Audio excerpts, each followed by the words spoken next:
Alright, what's going on, guys? Random Comic here. I got some more Homefront for you guys, and this is actually, so far, this is my favorite level just because of how the tables can turn so quick. And this was actually my first experience playing ground control. So you're going to see me raw, not really knowing what's going on. And I instantly found out how important it was to actually take these bases, because those bases give you a ton of points. And to some people, taking a base, like say in Call of Duty in a domination, seems pretty easy by yourself. I mean, at times taking a base solo could be a death trap, and in Homefront it's almost a guaranteed death trap. But the only other times I don't think of it that way is when these maps are so big. Sometimes when, say, you're taking a Bravo flag, a lot of players are not going to be even close to that flag, so that gives you a lot of time to actually, protect it. And even say you're using your body. I've learned this. I've seen this one guy do this, so I picked it up from him. If, say, you're taking the base, deploy a drone while your body's on the base, and then you can deploy that drone out and try to defend off people. So instead of just aiming down sight at one point while you're trying to take a Bravo flag, deploy a drone out and actually try to defend off people, so that you know that you have the safety and knowing that you can fend off them while your body's safe on the flag. And there's some games or maps that have very, very high lines of sight, like very vertical rocks. They seem like cliffs. People clipping behind cover. It seems very, very difficult to take them out.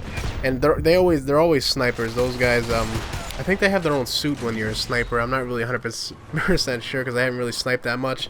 But some of the favorite weapons I have so far, there was a few unlocks I got. So if you didn't pre-order from GameStop, I got I think it was the Scar L unlock, and I got a Express 870 shotgun. I forgot what it was called. That was exclusive downloadable content from that. So that shotgun was actually a lot of fun. I played it a little bit on Suburbs, which is the Xbox exclusive map, and it just blew away guys. It totally just punished them. It seemed when I shot them, it felt personal. It felt like I was defending. This might sound funny, but when I killed the guy upstairs in one of the houses, and I felt like I was defending off my home. I felt like I knew somebody was in my house, and I took out a shotgun and I went upstairs and blew half his body apart, which you don't really get with other games. I mean, it seems odd that all these maps and levels are so surreal. I mean, this game is all about North Korea invading the US and taking control of us, and it's incredible that some of these landscapes and maps are they feel like you've seen them before. You feel like this is your hometown. You feel like there's something personal about these houses and about these places. There were some of them just weird, seeing these North Korean symbols and flags on a American suburbs. It was kind of weird and kind of shocking to actually think about it. I'm gonna be uploading, I don't know if I'll upload campaign, but I'll definitely play it and try to give you guys an impression on if it's worth it. And a big no-no for you guys: do not, if you're thinking about uploading the ending, please do not upload the ending. Your channel might get a strike on it, because all these games right now, like EA, THQ, they don't want you to upload endings to these games, because in a game that has a very strong single-player campaign, the ending could be, the most important. It could be the ending really is the most important part of the movie. It wraps it up. It teaches you the lessons. You learn true intentions and all this other whatnot. So please, if you're thinking about doing it, do not upload the ending unless you want to get a strike on your channel if you're partnered, and potentially get that your channel suspended or deleted. It's a real risk that I'm not willing to take, so I'm not going to be doing it. But let me tell you guys who are still thinking maybe you're a little bit not sure about buying this game.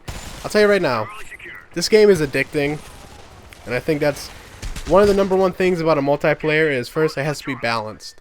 But name me one game that you felt 100% that was balanced. There's always going to be issues. You're playing Call of Duty, you're going to bitch about something.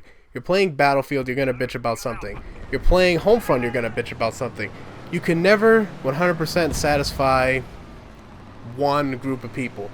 The community might, feel like there's something that's horrible in the game that should be taken out, like one-man army noob tubes, but in another aspect, like, there was probably 3 months of Modern Warfare 2 where nobody used it, and as soon as something is abused, I mean, to that extent, I think that's where something, that's the one example where it's totally overboard. You have to, it's groundbreaking, and in this game, I don't really feel like that.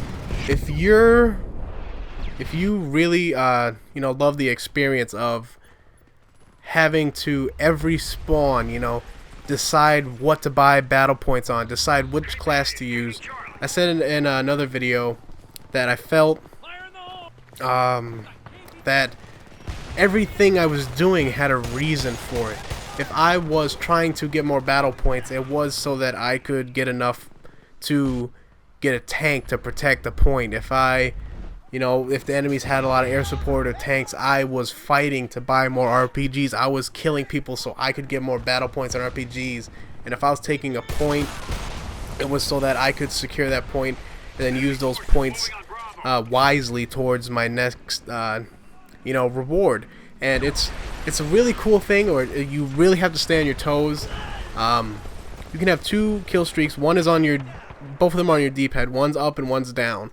And I love how you have 2 per class, so each class really does have its own distinct reason for using it, unless you don't set it up right. The first thing I did was I made anti-air, anti-tank, anti-sniper. I made a class that was a recon class so I could spot people for my teammates. There's all this stuff that was all geared towards helping my team, which I don't really see that much anymore. I mean, how many times have you played Call of Duty or Black Ops and gotten a chopper gunner and your intentions were to help your team out? It's usually selfish, you know what I mean? But this video is pretty much over. If you guys do enjoy this, please remember just to leave a like on it. I'd really appreciate that. And don't worry, I'll be bringing a lot more Homefront for you guys very soon. So I'll catch you guys later. Peace.